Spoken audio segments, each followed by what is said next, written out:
In this presentation, I want to talk about the archetype of Hanuman. I have talked about archetypes in general in association with my visits to Egypt and the Egyptian archetypes.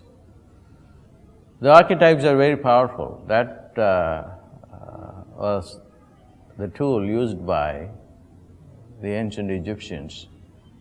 The ancient Egyptians knew greater technologies than we do. That's why the pyramid, although it is 5000 BC,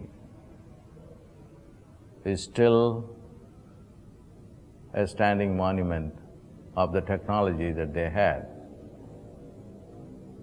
This technology that they received, now not from rational engineering concepts, that they got it from the aliens. That I recently read an article about. The pyramid was built from upside down. How this is possible? If you visit the pyramid, you would know everything is possible because it is unbelievable. So Hanuman is one of the archetypes of immense power.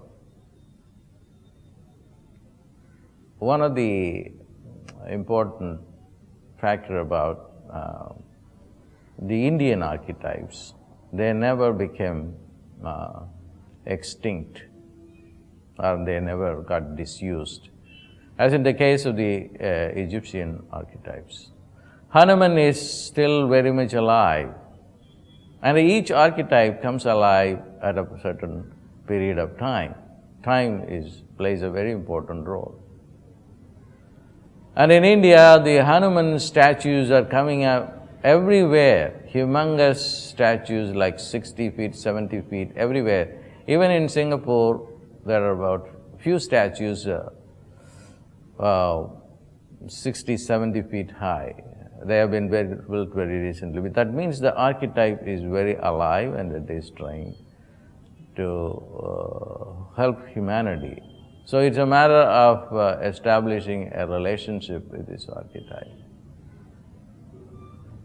And it's very strange because the archetype is represented in two ways. One in a very miniature form, like a 1 foot tall, and also about 60, 70 feet tall. This archetype can assume these forms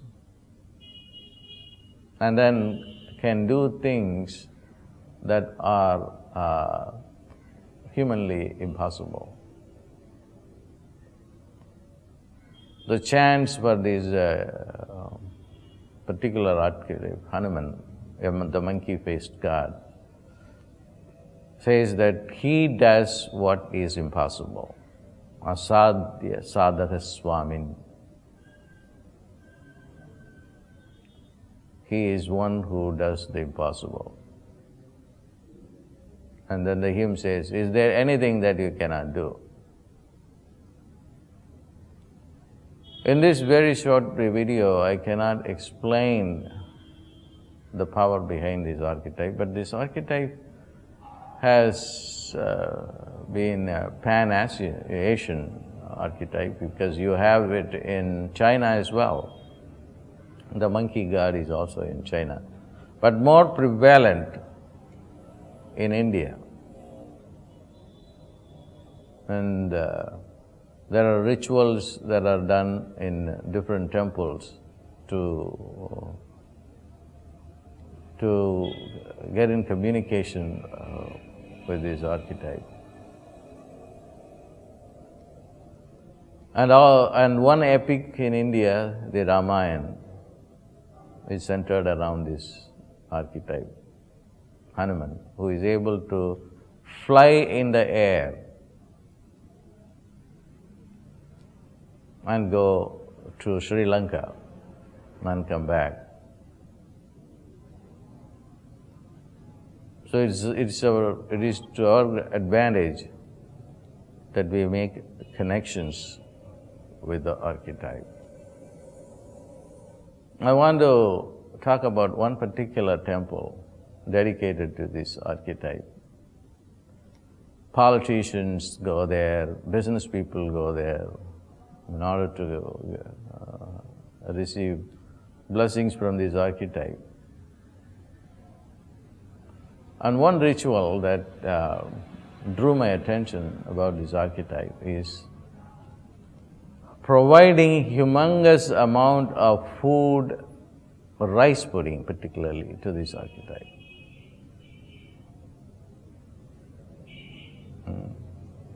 And they provide food up to like a few $1,000s, which is a lot of money in India. Actually, this rice pudding is cooked and offered before him, and it might appear to be really a very primitive ritual,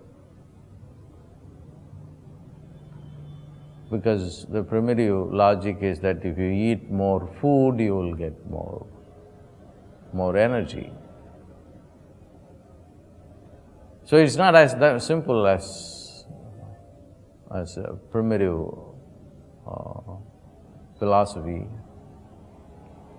It is very profound, because I have seen several of my people who follow my teaching have been through this ritual and have had great success.